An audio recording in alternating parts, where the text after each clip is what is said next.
تو چپک جاتے ہیں انسان کے ساتھ. وہی صورتیں اس کے الگ ہونے کی. یا اللہ فضل کرا دے، وہ کرم کر دے تو توبہ سے ختم ہو جاتے ہیں گناہ. یا پھر دوسری صورت یہ ہے کہ مہلت ہی نہ ملے انسان کو، تو پھر وہ گناہ جو ہے یا اس کو سمجھنے میں گناہ کیا، وہ گناہ سمجھی نہ اس کو. یہ بھی بہت خطرہ ہے نا آج کل. جی کیا گناہ ہے، ہم نے کوئی گناہ نہیں کیا. سب کرتے ہیں کہ ہم نے کر دیا تو کیا ہو گیا، ہوتا ہے نا جی. وہ بھی تو کر رہے ہیں، دیکھیں یہ کوئی بات نہیں، ساری دنیا کر رہی ہے، ہم نے یہ کر لیا تو اس سے کیا فرق پڑتا ہے. تو گویا مختلف واضح طور پہ اس کو ڈکلائن کر دیا اس نے، تو گناہ ختم تو نہیں ہوتا. ایسے گناہ جب ہوتے ہیں انسان کے جسم پہ تو پھر وہ دوسرے انتظام اللہ نے کیا ہے، وہ جہنم کی آگ ہے، اس سے گناہوں کو دھویا جائے گا. گناہ کبیرہ اس کو کہا جاتا ہے، بہت بڑا گناہ.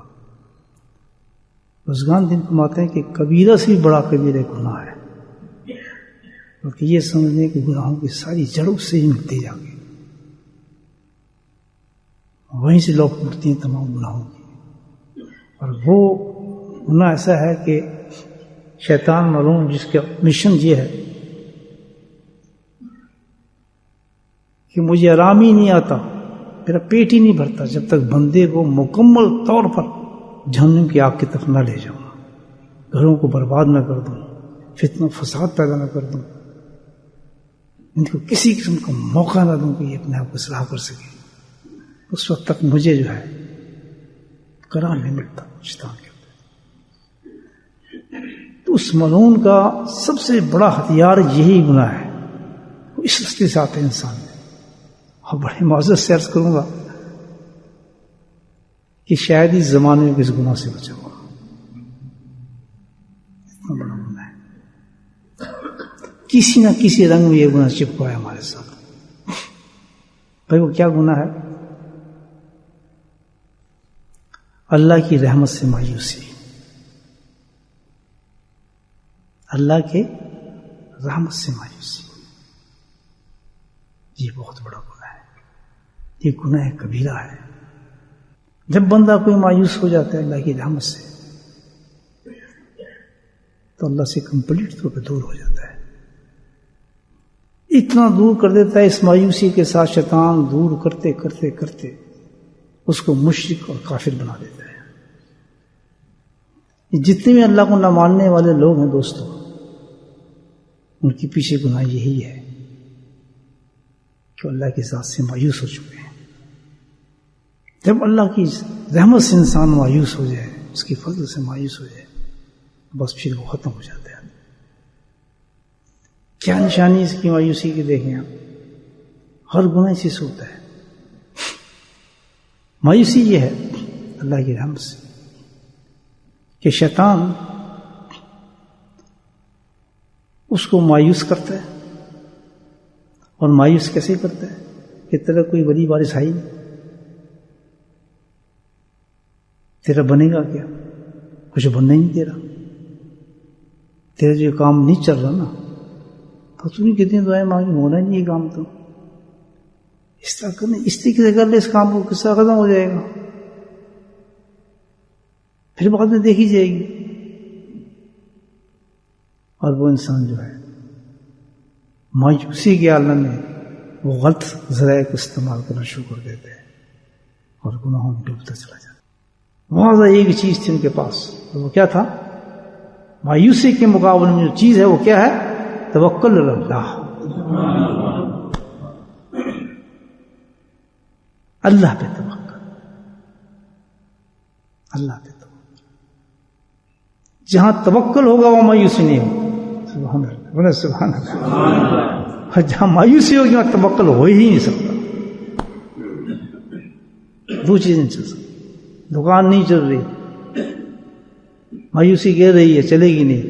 ہاں کیا چیز کام آئے گی اگر توکل ہوگا؟ یار اللہ پہ بھروسہ ہے. میں غلط کام کیوں کروں، میں سود کیوں اٹھاؤں، میں فلاں کام کیوں کروں، میں تو نہیں کرتا، چلے یا نہ چلے. سبحان اللہ. کچھ دیر رہتی یہ چیز کیفیت، میں آپ کو صحیح بتا رہا ہوں، کچھ دیر یہ امتحان رہتا ہے. اللہ کی رحمت ایسی ہے کہ برداشت کرتے ہی نہیں کہ ایسا انسان توکل والا کھڑا ہو, اس کی رحمت میں بارش نہ شروع ہو جائے کہ ہے ہی نہیں. توکل آئے گا اس کی کیا جگہ بنائے گا, کس جگہ پہ آتے تو بھائی یہ روحانی چیزیں جتنی بھی ہیں اللہ سبحانہ تعالیٰ نے ان روحانی جگہ چیزوں کے لیے ایک جگہ مقرر کی ہے جہاں کی ترقی ہو, جہاں آتی ہے. وہ جگہ کیا ہے؟ دل ہے انسان. توکل کہاں آئے گا؟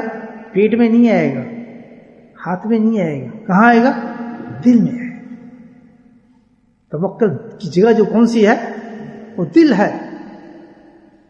دل میں آتا ہے توکل, الحمدللہ, اور کوئی جگہ نہیں اس کے آنے کی. پہلی بات تو سمجھ دل میں آنا ہے بھائی. آئے گا کیسے؟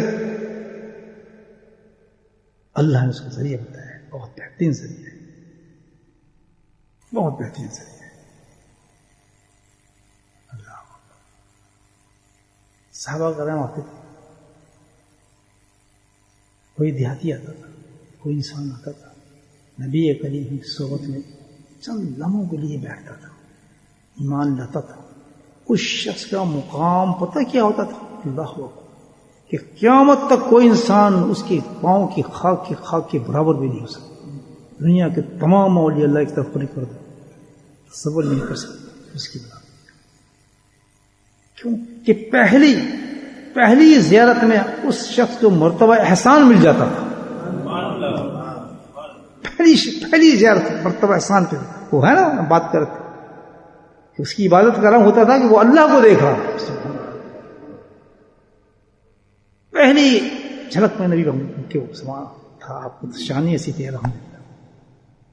تو ساری جتنی مدارس تھیں الحمدللہ, یہ روحانیت کی پوری پیوست ہو جاتی ہیں, اس کے قلب کے اندر ہو جاتے ہیں, اور دنیا کا عجیب انسان بن جاتا ہے. اس کو کہتے ہیں صحابہ کرام, ہر چیز میں آ جاتی ہے. تب وہ کیا روحانیت میں چیز ہے, وہی سلسلہ چل رہا ہے. اللہ پاک کہتے ہیں سلسلے کو میں نے چلانا ہے. تو یہ توکل کا معاملہ یہ ہے کہ جب کوئی انسان کسی کامل اولیاء اللہ کے سامنے جا کے بیٹھتا ہے, تمام چیزیں اس کے اندر سریت کر جاتی ہیں, جس کے اندر منعکس کر جاتی ہیں. یا الذین آمنوا اللہ کونوا مع الصادقین. آج بھی اور قیامت تک بھی یہ کام چلے گا.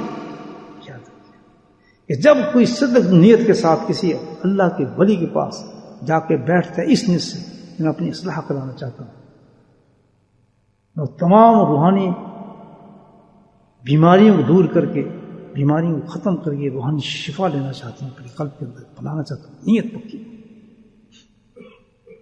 اور اس دنیا کو ترک کرنا چاہتا ہوں, چھوڑنا چاہتا ہوں. اس کا ذریعہ ایک ہے, کسی کامل ولی کے ساتھ صحبت کو اختیار کرے انسان, اپنا ہاتھ اس کے ہاتھ میں لے لے اللہ کے فضل سے. الحمدللہ صحبت اتنی بابرکت ہوگی اس کی کہ اس کو پھر الحمدللہ نیت صحیح ہو. صحبت مطلب کیا ہے؟ صحبت یہ ہوتا ہے کہ دیکھیں سمندر ہے نا, آپ نہانا چاہتے ہیں سمندر میں تو کیسے نہائیں گے؟ سمندر گئے, ہم نہانا چاہتے تو آپ جمپ مار, میں نے چھلانگ مار, میں بھی پاک ہوں تجھے بھی پاک کر دوں. جب کسی اولیاء اللہ کسی ولی کے پاس آدمی جائے تو ہاتھ باندھ کے نہ کھڑا ہو جائے, بس نہیں, جمپ مار اس کی ذات میں کہ جو آپ کہیں گے وہ ہوگا وہی. سبحان, جس راستے کو آپ منتخب کریں گے جانا پوری یقین کے ساتھ اسی راستے پہ. تہیں پہ نہیں چلتی معافی, یہ نہیں چلتا کہ یہ کیوں فلاں کیوں کہاں نہیں چلتا ہے. الحمدللہ بس یقین پکا ہے کہ راستہ یہ بندہ ایسا ہے کہ جو ہمیں شریعت پہ لے کے چلے گا, اللہ کے راستے پہ پکا کرے گا. الحمدللہ ہاتھ پڑو گا, جمپ مارو اس کے اندر, ڈوب جاؤ. یہ نہیں دنیا کی تو بڑی بڑی ہمارے تو قابلین کی ہسٹری یہ الحمدللہ کسی کو اٹھا کر دیکھیں, گئے تھے یا نہیں گئے تھے؟ حاجی عبداللہ مکی رحمۃ اللہ کے پاس سب گئے تھے نہیں گئے تھے؟ کیسی کیسی شخصیت تھی, کتنی کتابیں تھیں, علمی کیا عروج تھے ان لوگوں کے. اس کے بعد علم نہیں سیکھی, وہ تو کہتے تھے کہ ہم نے آپ ان سے ملنے کے بعد ہم عالم بنے ہیں. سبحان اللہ, وہ تو بنگ دور کہتے تھے, ہم پہلے عالم نہیں تھے, لیکن دنیا کو پہلے عالم مانتی تھی. ایسے نا بولا, اس سے پہلے عالم مانتے تھے, بڑے زبردست عالم تھے. ایسی چیز نہیں تھی. لیکن خود کو کہتے ہیں کہ نہیں اس وقت ہمارے پاس علم تھا, علم تو اب ملا جاؤں اس شخص کے پاس سے اٹھ کے آئے تب ہم عالم بنے ہیں, اب پتہ چلا کیا ہے. تو میرے بھائی یہ وقت کیوں ضائع کرتے ہیں؟ دیکھو ہم گناہوں سے نہیں بچ سکیں گے جب تک کوشش نہیں کریں. ہر چیز کے لیے کوئی کوشش اللہ نے مقرر کی ہے. وہ ایک بوٹی سنگاتا ہے, جو بوٹی اس نے وہ سنگا دی الحمدللہ سینے کھول دیتے ہیں سارے. اور ہر اللہ کے ولی کے پاس وہ ایک بوٹی ہوتی ہے, دوسری چیز ہوتی ہی نہیں, کچھ دوسرا کام نہیں کرتا, کوئی واز نہیں کرتا, کوئی اتنی لمبی چوڑی باتیں نہیں کرتا, کچھ بھی نہیں, بس وہ بوٹی سنگاتا ہے. وہ کون سی بوٹی ہے؟ وَاذْكُرُوا اللَّهَ كَثِيرًا لَعَلَّكُمْ تُفْلِحُونَ. پتہ ہے کہ جو کام بننا ہے کس سے بننا ہے؟ مجھے بولے بس کچھ نہیں کہتا تو کوئی سنا کر. میرے شیخ نے مجھے کہا تو کچھ بھی نہ کر, میں تجھے کچھ نہیں کہتا گناہ چھوڑنے کی. اب میں تجھے ذکر کل بھی دیتا ہوں, ذکر شروع کر دو. اللہ کا وعدہ ہے جو ذکر کرے گا وہ فلاح پائے گا. سبحان اللہ. تو ذکر میں وہ خاصیت رکھی ہے کہ ہر غم کو مٹاتا جاتا ہے, ہر گناہ کو مٹاتا جاتا ہے. مایوسی کی جگہ توکل لے آتا ہے, سبحان اللہ. ریا کی جگہ اخلاص لے آتا ہے, جھوٹ کی جگہ سچ لے آتا ہے, فراڈ کی جگہ دیانتداری لے آتا ہے, بیماری کی جگہ امانت لے آتا ہے یا نہیں؟ بس وہ بوٹی سنگائی نہیں شیخ نے, دو چیزیں مل جاتی ہیں, نور اللہ نور. صلی اللہ علیہ وسلم کیا ملتا ہے؟ صحبت ملتی ہے, اس کے ساتھ اللہ کا ذکر ملتا ہے.